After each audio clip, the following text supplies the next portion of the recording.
सभी को जय सिया राम। रामचरितमानस बालकांड में हम लोग चल रहे हैं और दोहा संख्या 205 तक हम लोग पढ़ चुके हैं, जहां पर भगवान राम के शिशु रूप, बाल रूप और फिर गुरुकुल में जो भी उनकी शिक्षा हुई, जिस तरह से वो अपने आप को एक मनुष्य के शरीर में आए और उसमें किस तरह से सारी उन्होंने कर्तव्यों को, अभी तक इस उम्र के जो भी कर्तव्य हैं उनको निभाया, उसका वर्णन था।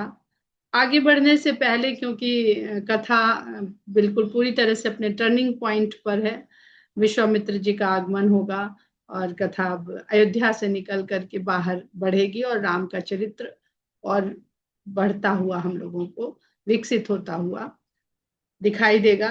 तो उससे पहले हम लोग शील शब्द को थोड़ा सा समझने का प्रयास करेंगे, क्योंकि राम के स्वभाव में शील शब्द का वर्णन गोस्वामी जी ने बहुत कहा है और शील के अंदर क्या क्या आता है।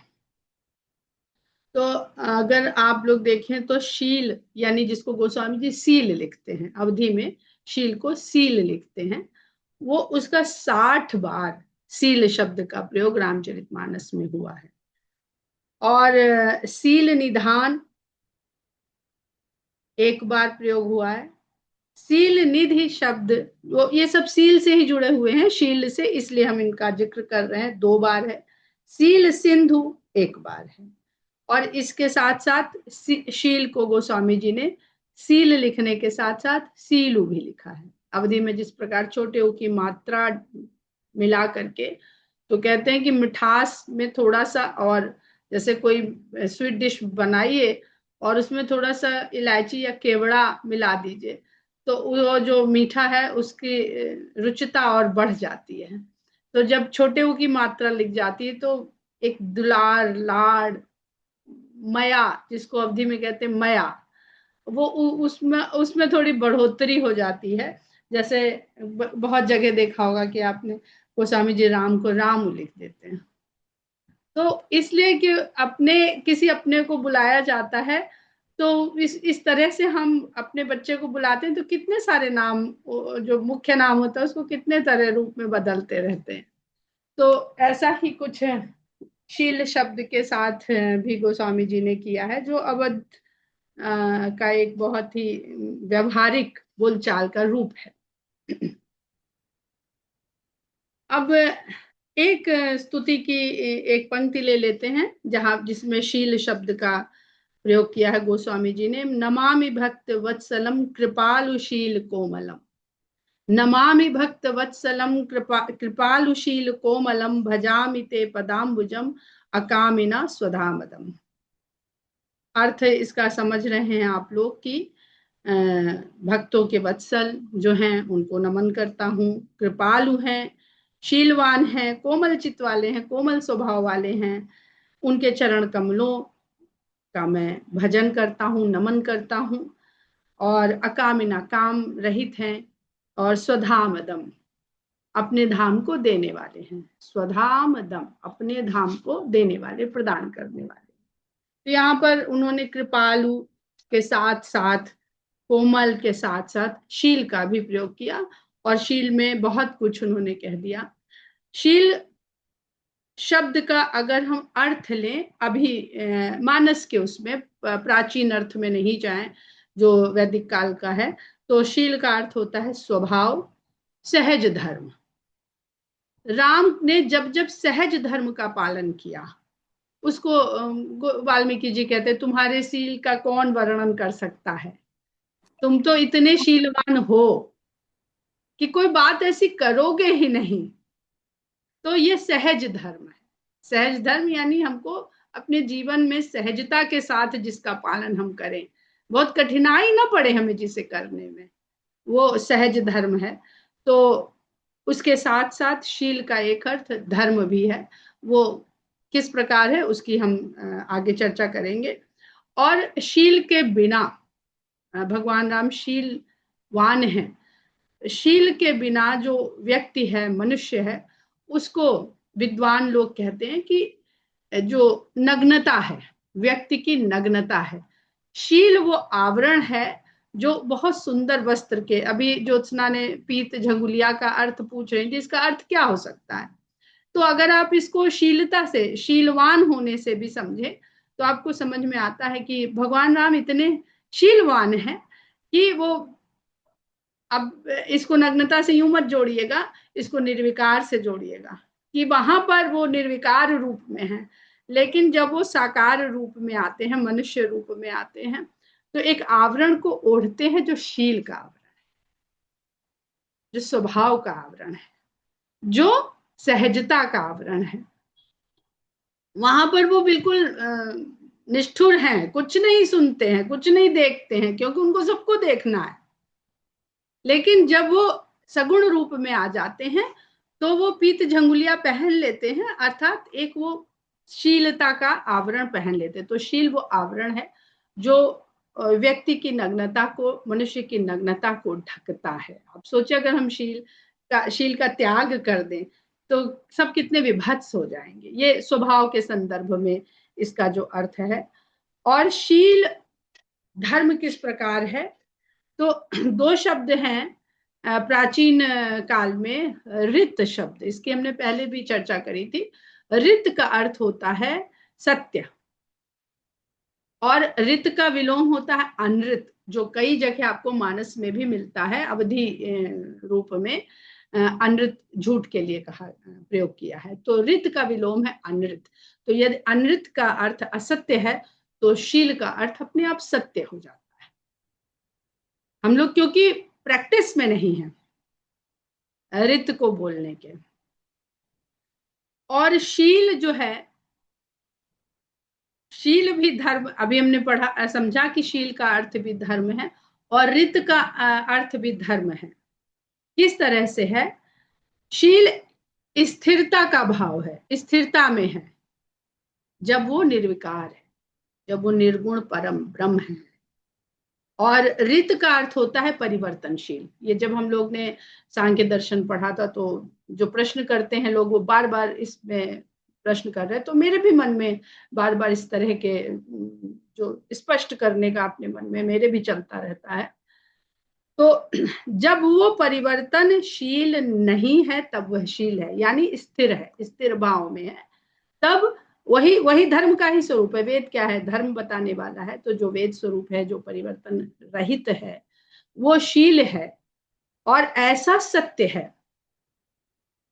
सत्य ही धर्म है, ये याद रखिएगा, सत्य ही धर्म है। सत्ता का अर्थ होता है जिस सत्य का सब जगह सत्ता है, वो सत्य, वो सत्ता है। सत्य का समावेश, सत्ता शब्द सत्य से ही बना। यहाँ पे बहुत हिंदी के ज्ञाता लोग बैठे हैं, वो इसकी और अच्छे से व्याख्या कर सकते हैं। तो जब ब्रह्म स्थिर है, निर्विकार है, तब भी वह सत्य है, तब वह शील कहलाता है। क्योंकि शील का एक अर्थ स्थिर भी है, जो बोलचाल की भाषा जो अब हमने अपना ली, इससे बहुत पहले की अर्थ है वो। और ऋत का अर्थ भी है सत्य, क्योंकि ऋत से ऋतुएं बना है। और धर्म क्या है? ऋतुएं भी एक धर्म का पालन करती हैं। धर्म यानी इतने समय के बाद वो परिवर्तित होके ये ऋतु हो जाएगी। तो परिवर्तन भी एक धर्म का पालन करते हुए भी परिवर्तनशील रहता है।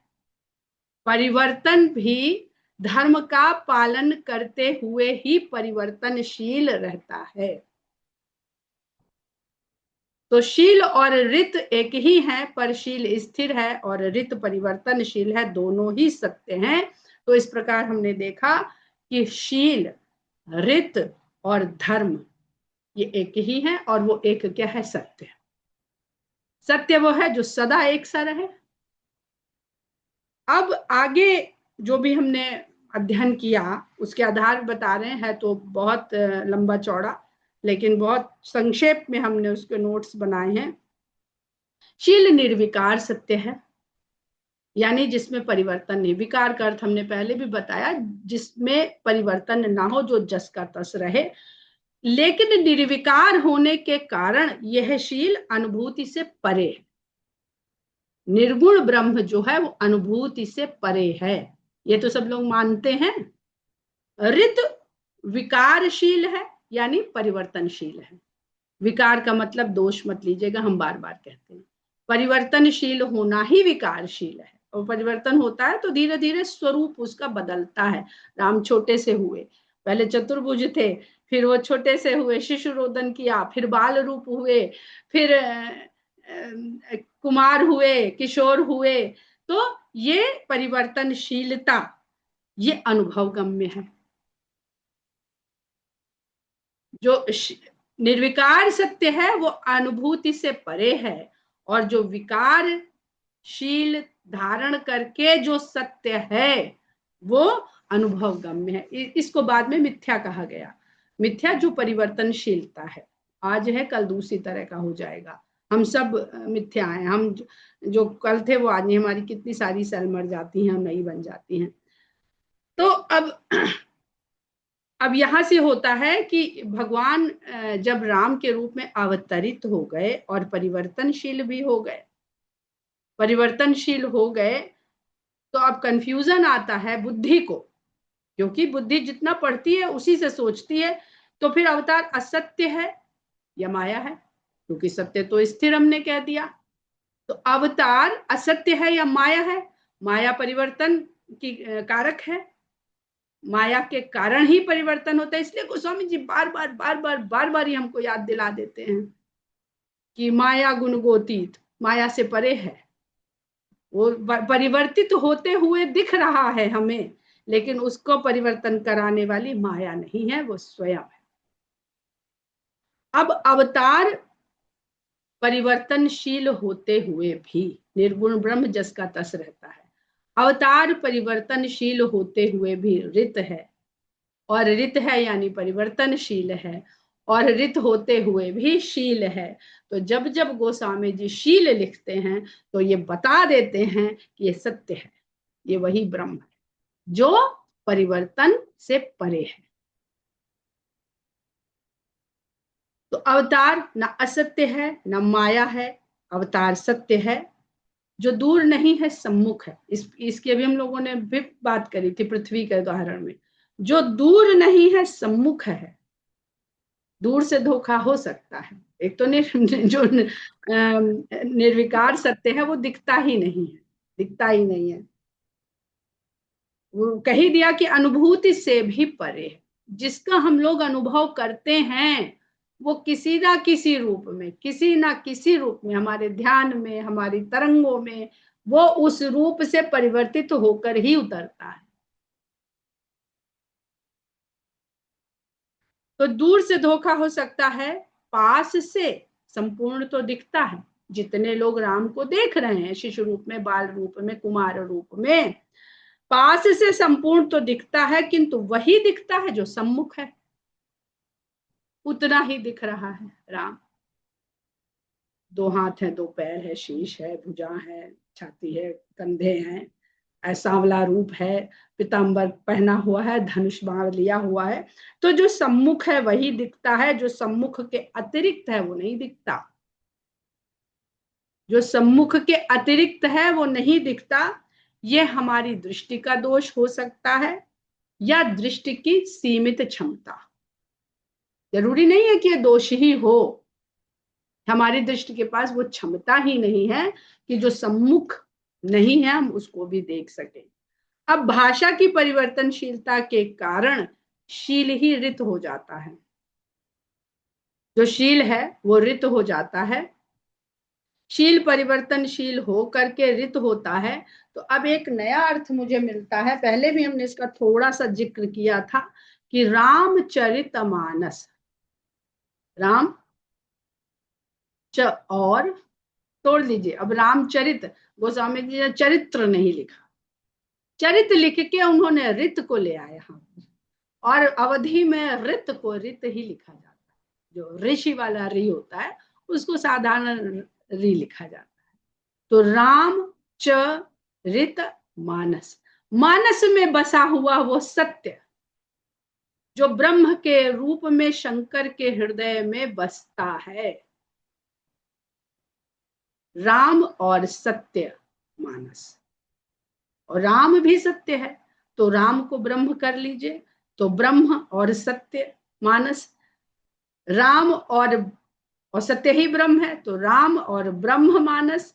जहां से भी देखेंगे तो राम की चरित्र के द्वारा वो राम की सत्यता को, कौन सी सत्यता को, ब्रह्म होने की सत्यता को उजागर करता है, प्रकट करता है रामचरित मानस। इसलिए जगह जगह गोस्वामी जी राम के शील का वर्णनशील निधि, स्वभाव में शीलता। अब आप लोग जहां जहां भी ये शब्द आए तो आप लोगों से निवेदन है कि इस दृष्टिकोण से उसको समझने का प्रयास अवश्य कीजिएगा। मेरा आज का जो हमें कहना था वो हम कह चुके। अब आप लोग जो कहना चाहते हैं, कुछ और अधिक समझ में आया हो इससे, तो उसको अवश्य कहिए।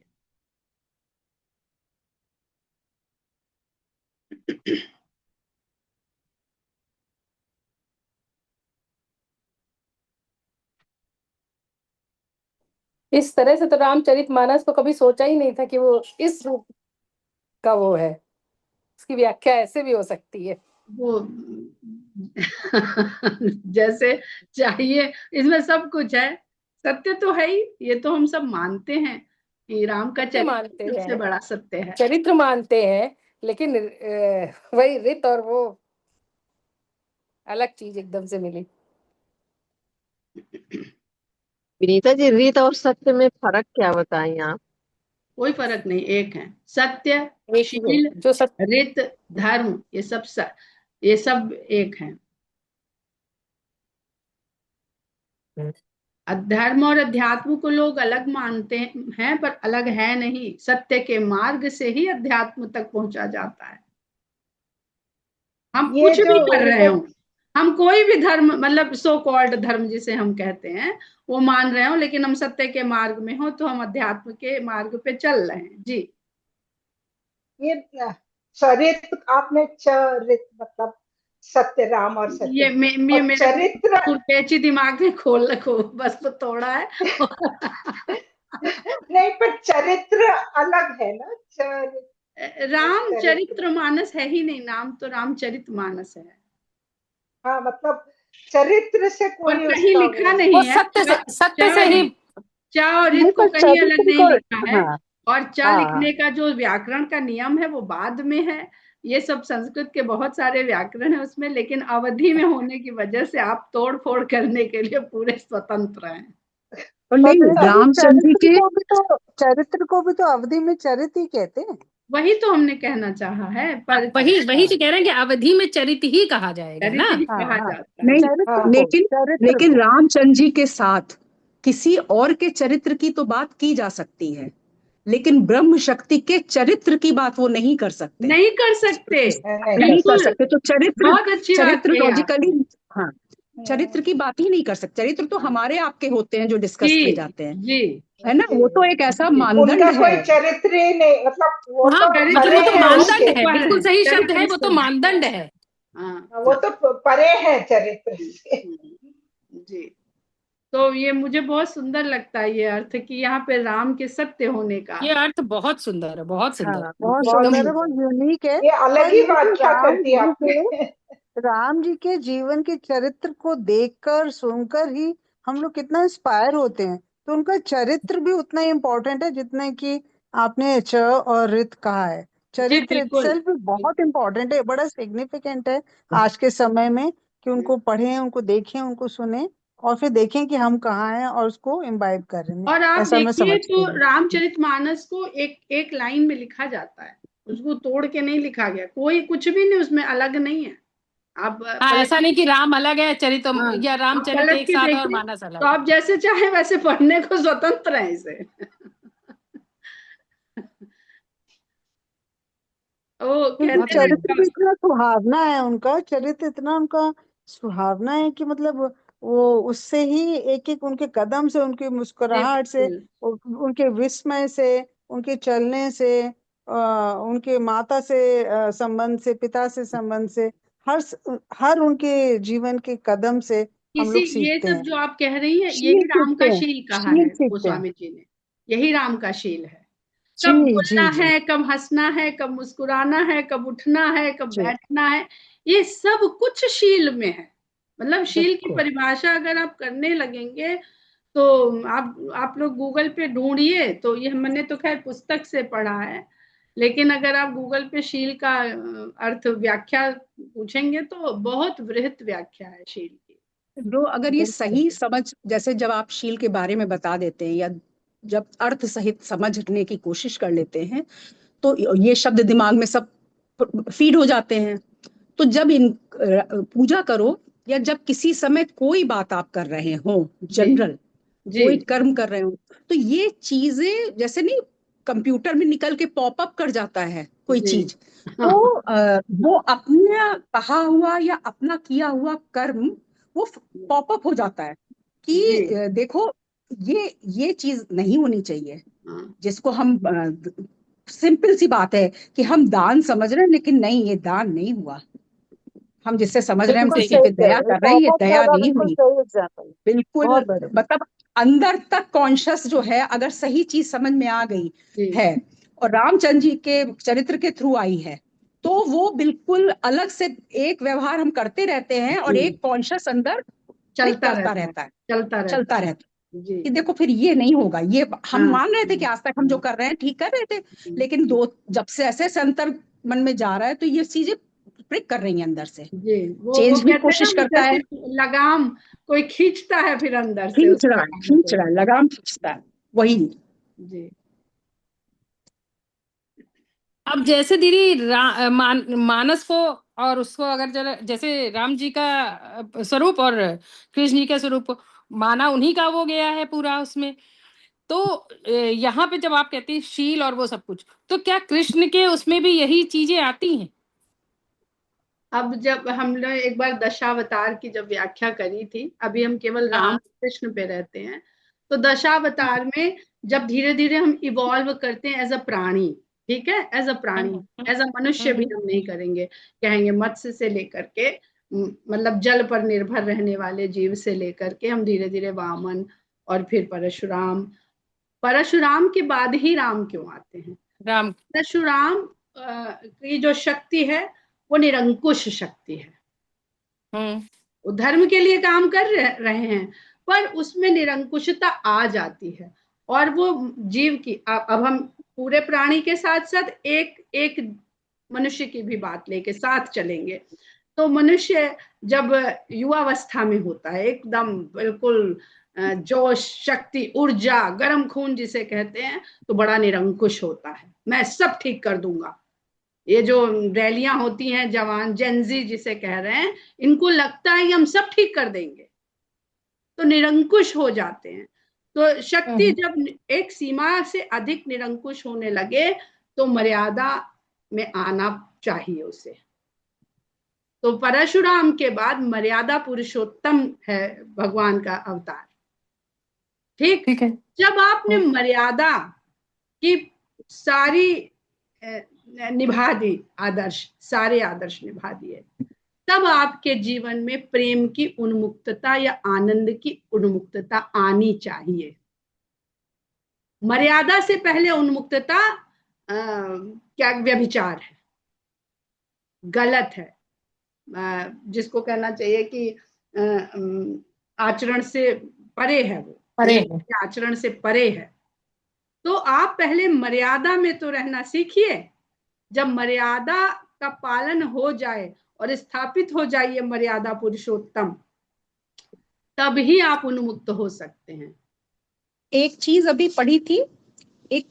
पढ़ी थी कन्हैयालाल मुंशी की, एक पूरे 8 ग्रंथ हैं, वो कृष्ण ग्रंथ माला लिख रहे थे, फिर शायद आखिरी पूरी नहीं कर पाए थे, वो मृत्यु हो गई उनकी, हमारे घर में निकल आई। तो हम भगवान परशुराम हैं, उसमें कई कैरेक्टर हैं ये सारे, तो वो पूरी बड़ी इतना इंटरेस्टिंग वे में लिखा था कि वो हमने पूरी पढ़ डाली और उसके साथ बहुत पुरानी हिस्ट्री भी आ गई। तो एक चीज फिर हमने लिखी भी है, संजना से डिस्कस भी हुआ था कि हमें ऐसा महसूस हुआ कि जब परशुराम जी के बारे में लिख रहे थे तो परशुराम जी के विषय में जो हमें जितना नॉर्मल कॉमन, जिसको लेमैन कहना चाहिए, ज्ञान था, उनका गुस्सा जब उन्होंने धनुष भंग के समय मतलब गुस्सा किया है वो याद था, उन्होंने 21 बार क्षत्रिय विहीन किया है धरती को वो याद था, और उन्होंने अपने पिता के कहने पर अपने माता का सर वध किया था। नहीं कर, हमें ये याद था, ये 3 चीजें याद थी, और ये अवतार हैं, छठे अवतार हैं, ये मालूम था। बस इसके अलावा तो जब और सप्त चिरंजीवियों में से एक हैं ये हमें मालूम था। तो हमें ये सब चीजें जब हमने पॉइंट मिलाए और पूरा उनका पढ़ डाला, तो एक चीज समझ में आई, जो आपने अभी इवोल्यूशन वर्ड यूज किया, कि इवोल्यूशन कैसे हुआ है, कि जब पानी में ही जीव बना तो उसमें जो धर्म होगा, जो सर्वाइवल होगा, तो वो उसी जगह का तो धर्म और सर्वाइवल बनाया जाएगा, और अवतार जो होगा वो उसी में एक आइडियल कह लीजिए या परफेक्ट कह लीजिए, निकलेगी कोई चीज जिसको वो निकली, तो उस जीवन के धर्म का पालन करने सिखाने वाला। परशुराम जी को बार बार उसमें लिखा गया, बड़े अच्छे ढंग से लिखा गया, कि शस्त्र और शास्त्र दोनों को वो मानते थे। तो एक तो कारण ये कि पिता उनके जमदग्नि थे, लेकिन माता जो थी राजसी महिला थी, माँ रेणुका जो थी वो राजसी महिला थी। तो उनके अंदर वो जो क्षत्रियों वाला खून होता है ना, शस्त्रों वाला, वो भी था। तो उन्होंने शस्त्र शास्त्र दोनों पढ़े, और धर्म की स्थापना के लिए ही उन्होंने कोई ऐसा गलत काम नहीं किया था। उस समय जो कंडीशन थी राजाओं के, उसमें धर्म बिल्कुल समाप्त हो रहा था, पुरोहिती शुरू हो गई थी, तो उन्होंने उस समय धर्म की स्थापना के लिए शस्त्र शास्त्र दोनों को खुलेआम अपनाया।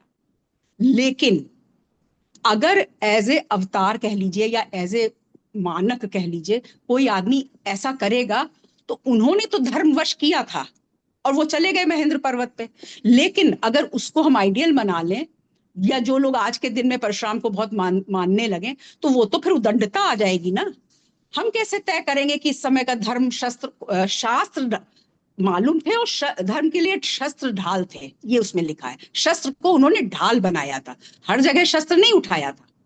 लेकिन तब वो फिर, अब इसके बाद जो हमारा समाज बना धर्म की स्थापना के बाद, क्षत्रिय भी हुए, ब्राह्मण भी हुए, ऋषि भी हुए, लेकिन तब एक मर्यादा के अंदर, कि केवल शास्त्र से ही धर्म निभाया नहीं, शस्त्र से ही नहीं धर्म निभाया जा सकता है, एक शील आवरण से या एक व्यवहार बिहेवियरल तरीके से भी आप अपनी मर्यादा में रहते हुए लोगों को दिखा सकते हैं, पूरी पृथ्वी जीत सकते हैं, अधर्म का नाश कर सकते हैं। उसके लिए शस्त्र कब उठाना है ये ध्यान रखना हो, क्योंकि उन्होंने समय के अनुसार किया, लेकिन हमारे लिए आज वो कहीं रेलिवेंट नहीं है वो चीज। जी बिल्कुल, जो आपने कहा, इसको अगर हम लोग ऐसे समझें, परशुराम के प्रसंग में हमने कई बार इसका जिक्र किया है, पर जितनी बार भी किया जाए उतना ही अच्छा, कि परशुराम प्रतीक बन गए भुजबल का। क्षत्रिय प्रतीक है भुजबल का। अगर एक व्यक्ति में देखें तो हमारे अंदर चारों वर्ण हैं, चरण हमारे शूद्र हैं, पेट हमारा वैश्य है, भुजाएं हमारी क्षत्रिय हैं, और शीश हमारा ब्राह्मण है। तो भुजबल और बुद्धि का सामंजस्य, ब्राह्मण और क्षत्रिय के सामंजस्य को जो बताते हैं, तो भुजबल और बुद्धि का सामंजस्य ही बहुत आवश्यक है किसी भी वस्तु को स्थापित करने के लिए अच्छी प्रकार से। तो परशुराम जी ने अपने भुजबल का अधिक प्रयोग करना पड़ा। वो फिर एक उस भाव में आ गए, मैं। आप प्रसंग जब जाइएगा वहां पर, और लक्ष्मण जी उनको बार बार के, जब हमने धनुष यज्ञ लिखा था तो बहुत रिसर्च करी थी, करीब काफी लंबे आलेख हैं उसमें, जिसमें से उतना पार्ट हमने निकाला था जो जिसमें बहुत ज्ञान ना हो, बहुत डेप्थ ना हो, ताकि लोग देख सके उसे। तो लक्ष्मण जी बार बार उनको चेताते हैं, राम में कहीं मैंने किया है ही नहीं, और परशुराम इससे मुक्त नहीं हो पा रहे हैं कि मैंने किया। तो यानी उनका जो शीश वाला भाग है, जो ब्राह्मणत्व जिसको शास्त्र हम कह सकते हैं, शस्त्र और शास्त्र का सामंजस्य बहुत आवश्यक है। भुजबल और बुद्धि यानी विवेक, तो भुजबल और विवेक का सामंजस्य बहुत आवश्यक। अब 21 बार उन्होंने क्षत्रिय विहीन किया, तो फिर राजा दशरथ कैसे थे, फिर राजा जनक के स्वयंवर में इतने क्षत्रिय कैसे आ गए? उन्होंने केवल आतताई क्षत्रियों को ढूंढ के, आतताई क्षत्रियों को जाकर के अंकुश लगाते थे और उसको अपने काबू में ले लेते थे उनके राज्य। वो एक सहस्रार्जुन नाम का व्यक्ति है जो क्षत्रिय, वो ही मेन है। जैसे यहाँ रावण बना, वो सहस्रार्जुन ही एक व्यक्ति है जो परशुराम की हिट लिस्ट में रहा है बराबर। वो कहते हैं वो उसमें लिखा भी था, वो क्या था अब तो हम भूल रहे हैं, इसकी सहस्रबाहु का भी हमने जो है वध मेरे किया था। बच्चे से उसका भी हमने वध किया है, और तुम क्या चीज हो। उसमें ये आपका एक डायलॉग है उसमें। हाँ, अभी समय नहीं याद आएगा। वो एक चीज और उसके साथ साथ है, एक छठे अवतार के बाद सातवां अवतार, अर्थात जब भावी पीढ़ी आ जाए और सक्षम हो, समर्थ हो, शीलवान हो, तो पूर्व पीढ़ी चाहे जितनी एक तो अहंकार आ गया, करते करते करते काम जो है अहंकार आ जाता है, अवतार होके नहीं बच पाए वो। और अंशावतार है, आवेशावतार है, उसकी कभी और चर्चा करेंगे। तो भावी पीढ़ी को आपको कार्यभार सौंप देना चाहिए। ये भी उसमें एक पंक्ति हमने उसमें डाली है धनुष्यक में, सिर्फ एक पंक्ति, अगर कोई ध्यान से उसको सुनेगा तो उसमें है ये बात कि वो वन को चलेगा, निश्चिंत हो, पृथ्वी के भार को हरने का कार्य राम के हाथों में देख, परशुराम निश्चिंत हो वन को चले गए। इसको आप समझिए कि ये क्या है। नहीं जी, हम ही चलाएंगे, जब तक हमारे समर्थ हैं हम ही चलाएंगे। इसको मनु महाराज से समझिए ना। अच्छा, ये उस चीज के लिए था, भावी पीढ़ी को देने उस वाली चीज बात के है। लिए है, भावी पीढ़ी को सौंपो भाई। युवा हो रहे हैं राम, वो भी अवतार है, मानने को नहीं तैयार है वो कि हम समर्थ होके आए तो हम ही कर लेंगे। बहुत मतलब इतनी बारीक चीजें हैं रामायण में, और रामायण के हर चरित्र में, कि हम लोग एक चरित्र पकड़ लेंगे, एक शब्द पकड़ लेंगे तो जिंदगी कम पड़ जाएगी। जैसे आज शील, तभी तो हमारे रामचंद्र जी का और रामचरितमानस का शिव इनका इतना इटर्नल कहना चाहिए, शाश्वत हम लोग के सामने उदाहरण है। और बार बार इसीलिए क्योंकि इसमें सारे अंशों सहित अवतार लिया है, एक परफेक्ट, बिल्कुल जिसको कहना चाहिए जैसा वेदों में ब्रह्म कहा है उसकी एक एक चीज, और फिर भाई उसको बताने वाले हमारे गोस्वामी जी, उसको लिखने वाले उनकी बात क्या कही, उसको तो सोचिए कही नहीं उन्होंने सकते। हर वेद, हर पुराण, हर उपनिषद उसको आत्मसात सब कर लिया है, उसको घोट दिया है, और घोट के हाँ, उसमें से 2 चम्मच हमें पीने के दे दिए। पिला दे, बिल्कुल बिल्कुल बिल्कुल, यही हुआ है, यही हुआ है। इसको आप पढ़ने के बाद इसमें नहीं, जो कोई उपनिषद आप उठा लीजिए, हम तो सुनते हैं उपनिषदों के भी, तो वो हाँ हर चीज इसमें हमें मिल जाती है, उतना हम कह हर नहीं चीज, पाते हैं, पर वो दुनिया की कोई फिलॉसफी आज आप लेके बैठ जाइए पढ़ने, वो सब को इसमें आप उसको रेलेवेंट रहता है सब आपको। सब हम सब सब रिकॉर्डिंग बंद कर देते हैं। जय सिया राम सभी को।